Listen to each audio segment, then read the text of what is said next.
Bapak-bapak, ibu-ibu yang kita hormati, malam ini kita bahas satu doa. Doa yang diwasiatkan oleh Rasulullah supaya kita ini, dan dulu adalah para sahabat, memohonkan doa itu setiap hari, yaitu pada ba'da subuh. Jadi selesai sholat subuh atau sholat fajar, maka Rasulullah mengajarkan doa yang harus dibaca setiap paginya. Doanya itu, Allahumma inni as'aluka ilman nafi'an wa rizqan taiban wa amalan mutakabbilah. Udah hafal, Bu? Yang belum hafal siapa? Berarti sudah hafal semua. Belum sudah ini? Kalau belum, coba kita mulai. Kita ulang lagi. Allahumma inni as'aluka ilman nafi'an wa rizqan tayyiban wa amalan mutakabbilah. Kalau doa minum air zam-zam beda lagi. Ya, Allahumma inna as'aluka ilman nafi'an wa rizqan wasi'an. Itu bedanya. Jadi kalau Bapak dulu diajar Ibu di waktu manasik haji atau umroh, nah sekarang doanya ini dibaca selesai sholat subuh, ya, setiap pagi.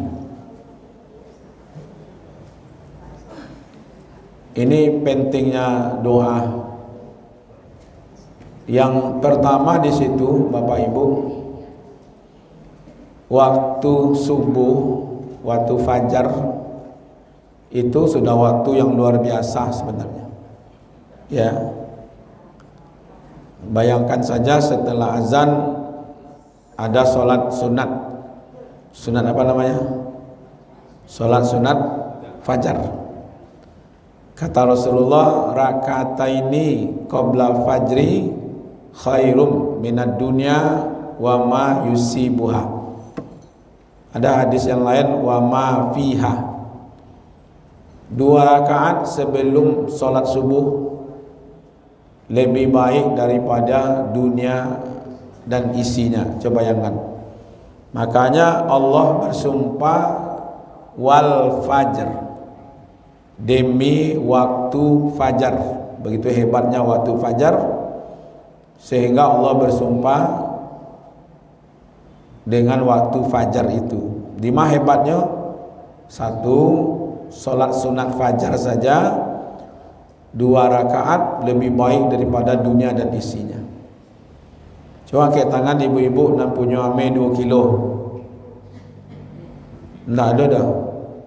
Dari wajahnya memang nampak nggak ada nampak. Kini awak punya Pak sado isi dunia kuah. Solat wak besok pagi sebelum solat subuh 2 rakaat lebih baik daripada itu. Maka jangan kecewa pada masalah dunia, ya kan? Setelah solat sunat fajar ada solat fajar. Solat fajar atau solat subuh dia awak. Solat subuh itu disaksikan oleh para malaikat. Coba bayangkan, ya kan?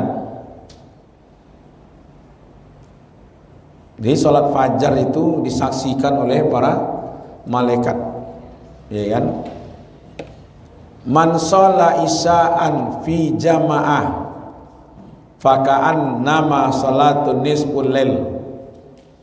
Man sholla subuh fi jama'ah faka'an nama sholat lail kulluh. Siapa yang sholat isya berjamaah sama nilainya sholat malam setengah malam. Jadi nanti solat isya kita berjamaah itu nilainya sama dengan solat sunat separuh malam. Siapa yang solat subuh berjamaah sama nilainya solat semalam suntuk.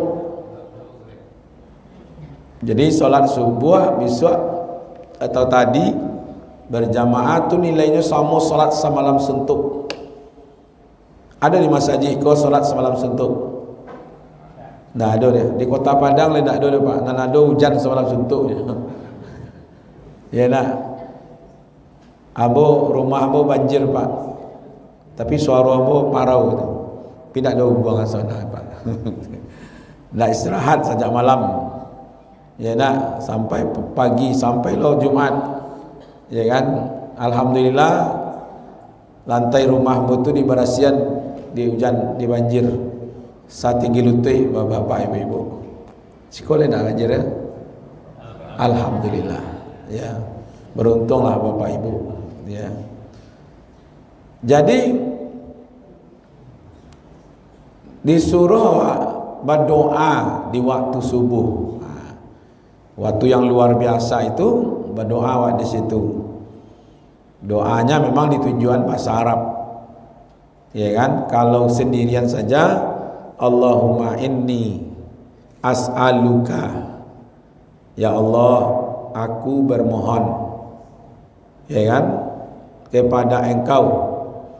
Kalau untuk banyak ya biasanya pakai kami, Allahumma inna nas'aluka, gitu ya. Jadi aku bermohon kepada Engkau. Apa yang kita mohon?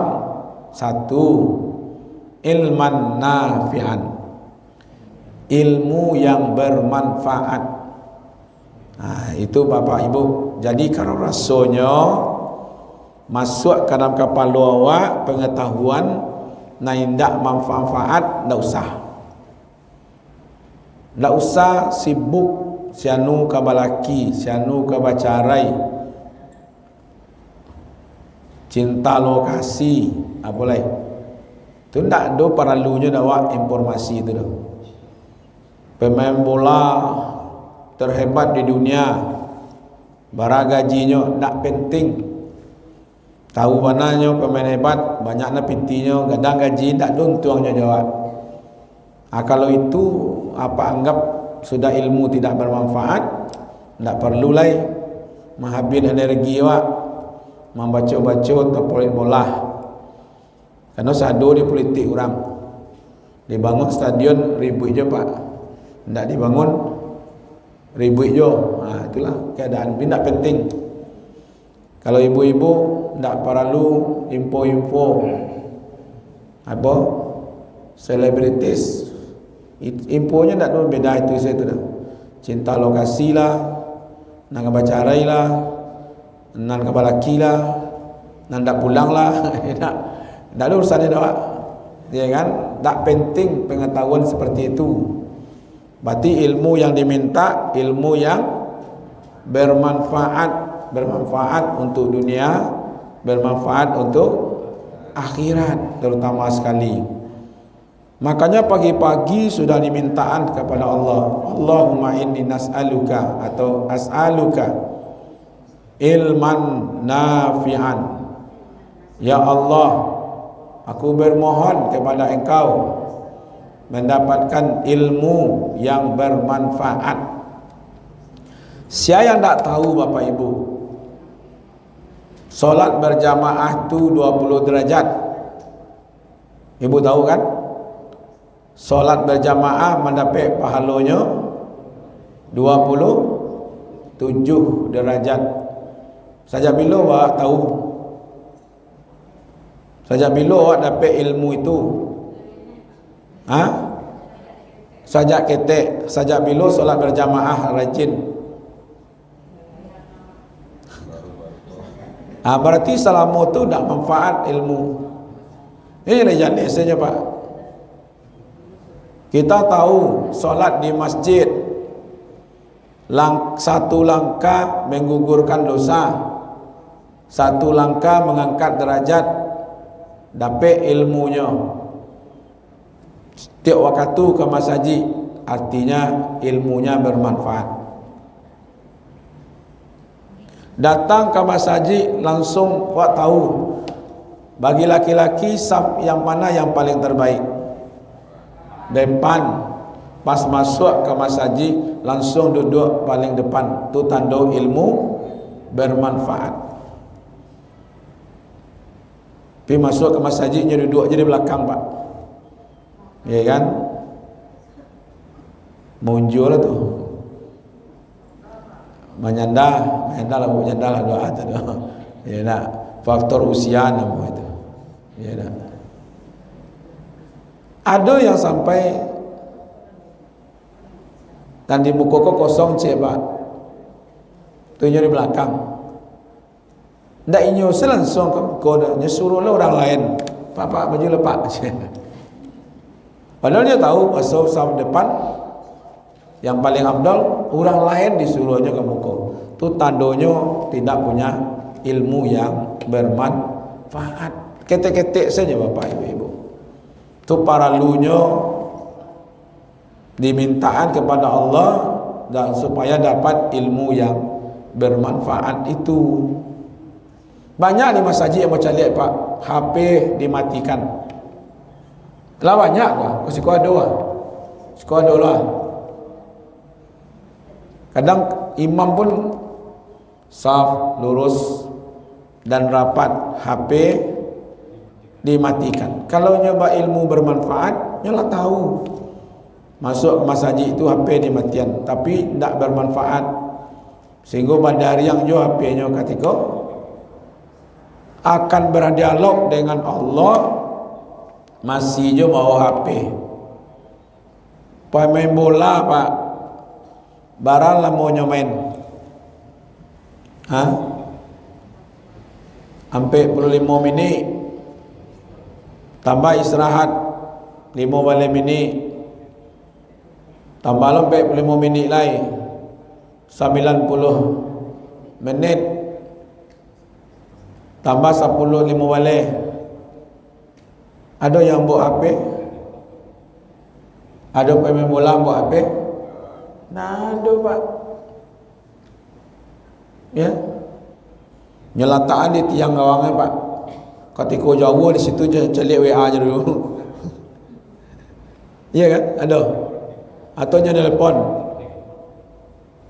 Abah kok sedang tawaf pun menjadi je, Pak, tawaf. Mana telepon mama sedang tawaf. Coba bayangkan Bapak Ibu, ya kan? Dia tahu sebenarnya mengganggu, tapi tidak bermanfaat, ya kan? Maka itu pelajarilah ilmu yang membawa manfaat,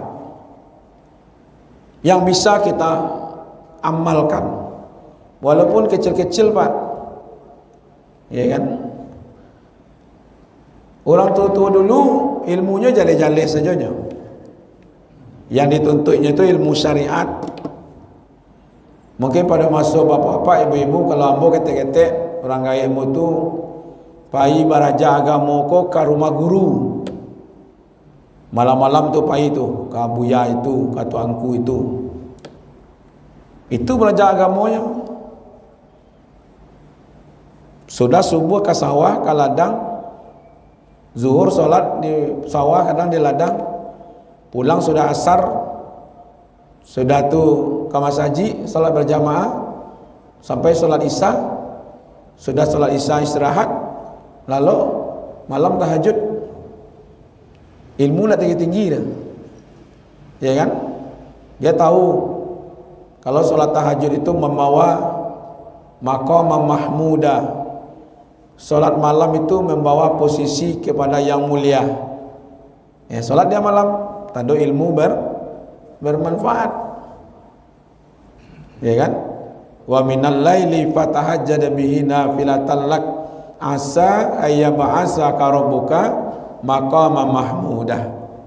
Malam itu bangun bertahajud sebagai ibadah tambahan dan Allah akan angkat derajatnya ke tempat yang mulia, dapat ilmu jagonya malam bermanfaat. Tapi kalau mau ta saja banyak nyabai karu lalu sampai pagi, berarti dapat ilmu tidak bermanfaat, ya kan? Maka itu diwajibkan menuntut ilmu, faridatun ala kulli muslim. Menuntut ilmu itu wajib bagi setiap orang beriman, orang Islam. Kira-kira ilmu yang mana wajib? Ilmu syariat. Baca ro bertayamum, baca ro berwudu yang benar, baca ro solat sampai solatnya itu kusuk, dia paham apa yang dia baca, tahu halal dengan haram, tahu mana najis, mana yang berhadas, itu wajib Pak. Tapi ibu-ibu tidak wajib menuntut ilmu kedokteran, ilmu catatan sipil, apa tuh? Catatan sipil apa tuh? Teknik sipil, membangun konstruksi gedung, tidak wajib. Kecuali kalau bapak jurusannya itu. Kalau saya lebih dalam ke bidang agama, maka wajib mendalami agama ini terus sedalam-dalamnya, karena itu akan diminta pertanggungjawabkan di sisi Allah. Yang sudah mengambil jalan kedokteran wajib menggali sedalam-dalamnya tentang ilmu kesehatan, karena dia sudah memilih itu. Tapi saya tidak wajib belajar tentang ilmu kedokteran. Tapi semua orang, baik dia dokter, mau insinyur, mau pedagang, dia wajib belajar tentang ilmu syariat. Amun tidak bisa bawa ada ustaz baik itu karena jurusan ambo kan tak jurusan agama, tidak bisa nih Pak, ya kan? Maka itu bapak-bapak, ibu-ibu yang dimuliakan, kalau dulu sulit mendapatkan ilmu, cari. Kalau kini Pak tinggal buka saja Pak, ya kan? Buka saja Google, tinggal ketik, ya kan? Kalau dulu satu hadis tuh Pak sampai berbulan-bulan baru dapat, ya kan? Umpamanya saya beri Bapak Ibu, ada hadis ya yang kira-kira begini awalnya, dia panjang hadis itu Pak, ya kan? Man salaka tariqan yaltamisu fihi ilman sahalallahu lahu bihi tariqan ilal jannah gitu. Siapa yang menempuh jalan menuntut ilmu, maka Allah akan mudahkan bagi dia jalan-jalan ke surga. Ini hadis keluarnya di Madinah. Lalu ditanyalah siapa yang menerima hadis ini.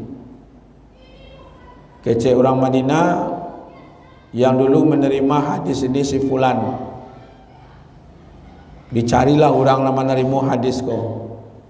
Cari-cari kiranya lah paika Damaskus ke Syria.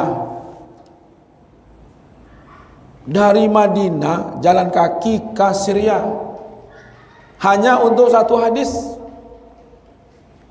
Akhirnya dia ketemu dengan si fulan. Dia katakan, saya datang dari Madinah hanya untuk mengetahui tentang hadis yang engkau terima ini. Abah itu memperjuangkan dapat satu hadis Pak. Awak kini ya lain namu aja beraja. Tinggal bahas supaya ilmu yang kita dapatkan itu bermanfaat untuk awak saja dulu, ya kan? Nanti baru untuk orang lain. Pagi-pagi itu sudah salat subuh lah berdoa, ya Allah berilah aku ilmu yang bermanfaat. Setiap pengetahuan yang baru kita dapatkan setiap hari, pengetahuan itu ada manfaatnya untuk kita. Itu satu yang didoakan Bapak Ibu. Yang kedua, yang didoakan wariskan thayyiban, rasaki nan baik. Tentulah jalelah rasaki ko yang halal. Jadi setiap hari itu Pak dapat rasaki yang halal. Tinggi ilmu, profesor, dari doktor, S2, S3, pejabat. Tapi kadang-kadang mencari rezeki tidak peduli dengan halal dan haram. Maka itu yang diminta pagi-pagi itu, Allahumma inni as'aluka ilman nafi'an wa rizqan thayyiban, rasaki nanelok. Kalau dia jawab meminta rasaki nanelok, berarti ada rasaki nanda elok Pak. Ya kan? Hasil korupsi, hasil maliang, hasil menipu, ada nanda eloknya. Nan awak minta rasaki nan elok, biarlah banyak Bu, tak ada. Asal lai elok. Setuju Ibu tu? Biarlah banyak. Ya kan? Biarlah kayu, asal lai halal. Daripada seketik Pak, hendak lo halal. Ya kan? Di bara pun dapat rasaki Bapak Ibu-ibu, rasaki itu yang elok. Awak yang tahu tu. Ana awak dapat hari ko. Apa cirinya rasaki nan elok tu? Cara man dapat kan yo. Lain tak ada di situ tipu manipu, sokok manyogok, kicua mangicua, marab. Ya kan? Insya-Allah. Nan kedua kaluan hak orang lain. Rasakinya halal, baik, tapi zakatnya tidak keluar. Berarti bercampur lah hak orang lain je punya awak.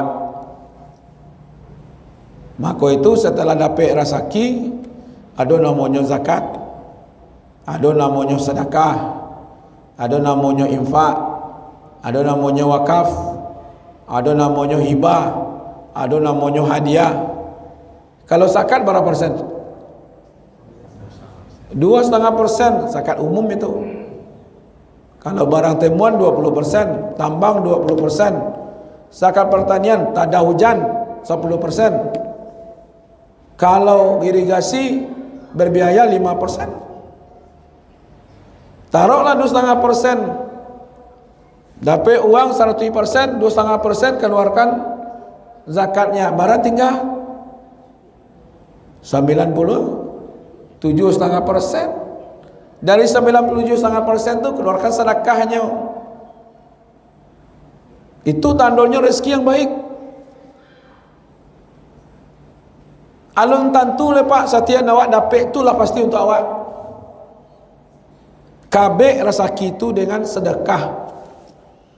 Kabeh rezeki itu dengan mengeluarkan zakatnya. Jadi pagi-pagi berdoa, ya Allah, aku bermohon rezeki yang baik. Rezeki yang dikeluarkan zakatnya, rezeki yang dikeluarkan sedekahnya. Malah sedekah, infak, wakaf lebih banyak persentasenya dibandingkan zakat. Zakat 2,5%. Mana penting Ibu? Harato atau kesehatan? Hah? Kesehatan. Kan banyak manusia kau dan aneh-aneh Pak. Kadang untuk mencari harato tidak peduli kesehatan. Siang malam karajo, pulang ke pagi gelap, pulang gelap. Ambo termasuk ma bapak ibu. Suami gelap. Kadang-kadang suami gelap Pak. Kalau pagi-pagi itu pagi masih gelap, beko pulang gelap loh Pak. Ya dah. Kadang tak peduli juga kesehatan. Patut istirahat dah istirahat. Ya nak. Patut lalu, ndak lalu. Patut makan, ndak makan. Dia mencari nang kali makan. Bayanglah Pak, untuk mencari kali makan, terlambat makan. Ya kan? Dapat harta pak, kau di Bali, kau dimiliki. Dia tak peduli selama kau dengan kesehatan. Umur 60 lah, tiba penyakit. Untuk sehat tadi pak, kau dijual lah. Untuk dapat harta, tak peduli kesehatan. Untuk sehat, tak peduli lo harta. Itulah keadaan awak kadang-kadang. Berputar-putar di situ kehidupan awak. Ya tak? Nah, maka itu bapak-bapak, ibu-ibu, ambo salut ada jemaah pak. Berapa hari yang lampau, Ustaz, kau ambo tolong sosial berikan untuk pondok Ustaz. Kebetulan sekarang sedang bangun pondok pak, pondok tadabbur Al-Quran. Iko piti tidak bermanfaat dia bodoh Ustaz. Lainlah ceritanya pak, bermanfaat pak kau cuma. Ambo biasanya terima gaji, atau memanfaatkan setiap bulan. Terima gaji, memanfaatkan setiap bulan. Kebetulan iko gaji bulan 3 wale Ustaz. Bulan nangka 3 wale. Gaji ke 3 wale kan? Ambo duit 2 wale bulan ya Ustaz. Kan gaji bulan kolah dolo. Dapat gaji ke 3 wale. Ya kan? Nah, kalau ambo tak bisa manfaatkan bulan 3 wale ko tak dulu pak je. Anak sekolah ya? Nan gaji awal ko tak untuk anak sekolah. Begitu caranya dia ingin sebenarnya menggunakan hartanya untuk dirinya sendiri. Itulah rezeki sebenarnya. Nan awak pakai, nan awak makan, nan awak berikan, nan disimpan pak. Datang jemaah kamu ba'acaronya le Ustaz atu jambo mana buang sajak dulu Ustaz. Ada rasaki seketek bali ame, ada same bali same, ada setengah ame bali setengah ame. Ulah 40 tahun tapi tak pernah diambil amehnya do. Bali sahame titip di toko ame pak. Nah dibawa pulang sureknya. Surek ko dimasukkan ke dalam dompet. Dompetnya masukkan ke dalam laci. Laci lamari. Laci ko bakunci. Lamari bakunci. Lamarinya di dalam kamarnya bakunci. Kamar ko dalam rumah bakunci. Rumah ko dalam pagar yang ada di dalam apa? Sure. Dan amenya di mana? Di toko ame. 1 tahun, 2 tahun, 80 tahun. Sampailah ame ko 2,5 kilo pak. Kironyo tipu di tukang ame. Lah malam siang tu masih buka ame normal. Malam nyetabang ambu apa? Banyak. Tak usahlah mau tunjukan nama toko ame nya. Itu yang terjadi bapak ibu. Mana buang? Oh ternyata nan awak simpan ko ndak untuk awak kira je tu. Nya bawa dari diurang. Ada sambung lanjutlah ceritanya bapak ibu. Begitu keadaan yang terjadi. Ya kan? Para luak berdoa. Rezeki yang baik yang bisa awak manfaatkan. Balilah untuk pakai. Balilah rumah rancak-rancak, buat bangun, pakai. Itu namanya bermanfaat. Ya kan? Kalau disimpan besok kan manfaat Pak Ustaz. Iyo. Tapi hati-hati, ternyata banyak kasus halalnya dihisap Pak. Cari harta yang halal. Siapa yang bertanggung jawabkan? Awak. Halalnya dihisap, haramnya diazab. Apa kini gua bakure mencari piti, mencari harta, apa tanggung jawab kepada Allah. Kumpul. Nak banyak dipersiapkan untuk akhirat. Simpan ko meninggal awak pak. Siapa yang menikmati? Orang nanti yang mempertanggungjawabkan harta awak simpan tadi siapa? Awak pak. Yang mempertanggungjawabkan awak, yang menikmati orang nan tinggal untung syukur lai damai senyo. Kadang-kadang nyoba cakap lo pak, para lu minta kepada Allah, ya Allah, aku bermohon rezeki yang baik. Lai tahu apa ibu-ibu, di waktu awak akan meninggal, ambo, bapak, ibu, nanti kena doa pertama sekali waktu akan meninggal. Apa nanti kena? Oh, awak lah meninggal. Kalau lah meninggal, ibu tak kamu tanya ke ibu dah. Ya nak? Berarti tak sampai beritanya kabari. Baca surat Al-Munafikun ayat yang ke-9. Jadi tak perlu ibu meninggal dah. Ada protes, anda belum boleh mengaji tentang pernikahan karena anda belum menikah.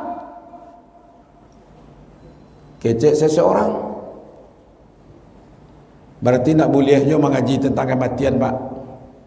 Tak boleh mengaji tentang kubur karena awak belum mati lagi. Balon bukan mengaji sudah itu nak. Wa anfiqu mimma razaqnakum min qabli ayyatiya ahadakumul maut fayaqula rabbi laula akhartani ila ajalin qarib fa asaddaqa wa aku minas salihin. Kata Allah surat Al-Munafikun surat yang ke-63 ayat yang ke-9. Nafkahkanlah hartamu, rasakimu sebelum datang kepadamu kematian. Kalau tiba beko kematian, engkau meminta, ya Allah, tundalah kematian aku agak sebentar. Ambo kabar sedekah. Ini tak perlu ibu mati dulu. Kalau mati ibu kau datang ke rumah ambo ngecian. Oh ustaz, di waktu ambo kabar meninggal dulu, ambo minta supaya ditunda, supaya ambo bisa sedekah. Tu tak kaji lah ambo ni. Jadi ibu lah mati kau je tak. Jadi setiap orang kabar meninggal, siapapun orangnya, dia akan minta kepada Allah untuk ditunda kematiannya. Untuk apa? Bersedekah. Bukan yang lain-lain pak. Bukan untuk umrah, bukan untuk haji. Ya Allah, tunda kematian ambo, ya Allah, ambo tak tunda haji ambo di gara-gara Covid. Nah. Mau Covid, mau kopat, mau apa? Tak ada. Nampar tamu sekali, nyo akan meminta, ya Allah, tunda kematian ambo ya Allah untuk bersedekah. Bako itu natakan apa? Kan itu pertanyaannya. Bako ndak nan lain. Ya kan? Setelah bersedekah baru amal soleh. Ada pak? Ya kan? Dia minta, ini minta ya Allah, mohon tunda ya Allah. Ya, fa asaddaqa wa aku minas solihin. Padahal sedekah kau masuk amal soleh kau. Tapi dititik kuatkan dengan bersedekah itu. Karena dia paham satu, yang bisa meringankan kematiannya adalah bersedekah. Dan kedua, nyo paham masuk dengan bersedekah ko perjalanannya lancar. Dan ketiga, tiba penyesalan. Manga mo tinggal harato mo kabarangke. Ba ko ndak mo mau. Maka dia minta, ya Allah, tunda kematian sebentar ya Allah. Oh, Bapak Ibu, ada orang yang terkapar. Di belakangnya ada bantah. Di sebalik bantah ko ada piti. Takkan ancak bersedekah lain. Ya nak, untuk bersedekah saja Pak. Wala yu'akhirallahu nafsan iza jaa ajaluha. Allah tidak akan menunda kematian seseorang kalau ajalnya sudah sampai, walaupun untuk bersedekah. Ilmu yang bermanfaat, rezeki yang baik. Setiap pagi berdoa. Dan ketiga apa? Amalan mutakabbilah. Ya, amalan yang diterima. Awak pasti pagi itu beramal sampai besok. Makanya dimintaan kepada Allah, ya Allah, aku bermohon kepada Engkau, berilah aku ilmu yang bermanfaat, rezeki yang baik, amalan yang diterima. Banyak amal Pak, kau tak terima Pak. Ya kan? Walau pandai-pandai tapi tidak diterima. Nabi saja lema minta kepada Allah supaya amalnya diterima. Patang ibadah korban. Waktu mandabi itu Bismillah, Allahu Akbar, Allahumma haza minka wa ilaika fataqabbal. Ya Allah, ini dari Engkau dan untuk Engkau, mohon diterima. Tapi satu lagi, Allahumma haza anni wa ahli fataqabbal. Ya Allah, ini korbanku dan korban untuk keluargaku, mohon diterima. Tapi satu lagi, Allahumma haza anni wa ummati la tadahi fataqabbal. Ya Allah, ini korbanku dan korban untuk umatku, mohon diterima ya Allah. Jadi kalau bapak-bapak kita ini mohon mintakan kepada Allah supaya amal awak diterima di sisi Allah. Nah, pagi-pagi itu ambo tadi berdoa apa? Doa ambo tadi, ya Allah, nanti saya akan memberikan pengajian ya Allah, tolong masukkan ke dalam hati jemaah ya Allah. Itu ambo dapat ilmunya Pak dari Said Hawa dalam kitabnya Menuju Jalan Dekat dengan Allah. Sebagai seorang penceramah, dai, ustadz, ulama, salah satu akhlaknya adalah mendoakan jemaahnya. Ya Allah, tolong sampaikan ke hati jemaah pengajian. Ada orang apa laba busa-busa buliknya, kare-karenya mengaji, tapi tidak masuk ke hati jemaah. Tapi ada yang lembut-lembut mengaji, ya kan? Tapi menghujam kepada hati. Makanya doa tu sama Pak. Ud'u ila sabil rabbika, ajak kepada Tuhanmu. Ud'u rabbakum, berdoalah kepada Tuhanmu. Sama bahasanya Pak. Kata-kata doa itu sama. Makanya ambo punya adab. Setiap berceramah saya doakan dulu Pak, ya Allah, tolong sampaikan ceramahku kepada jemaah. Cuman jemaah yang sayang cik Pak.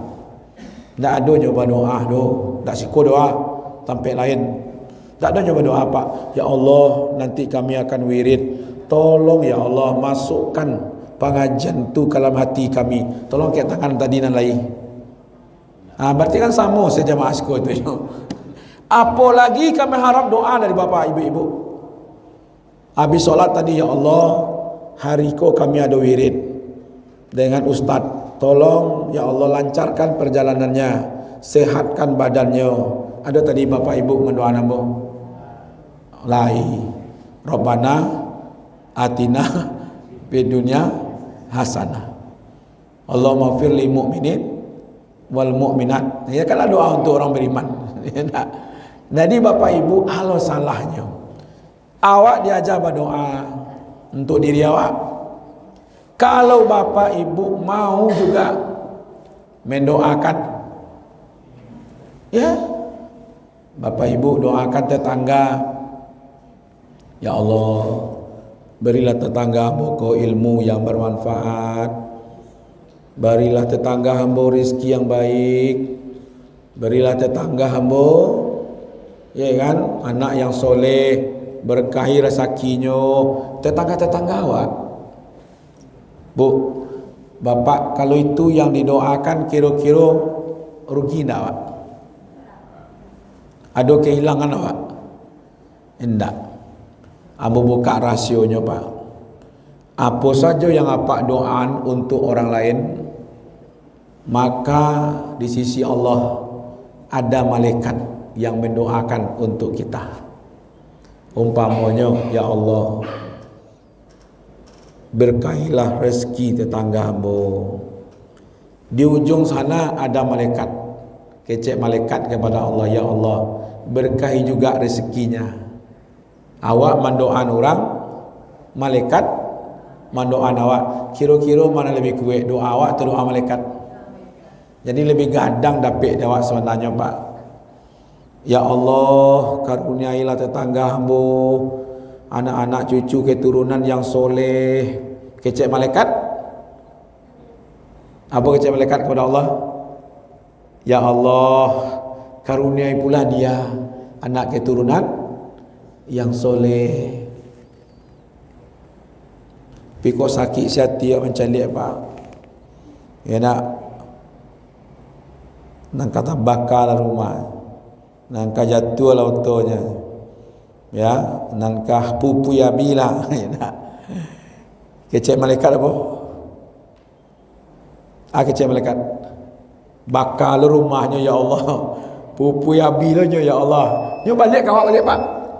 Amakonya kadang-kadang tawakal rumah, aja rumah-rumah awak tawakal di dia tak.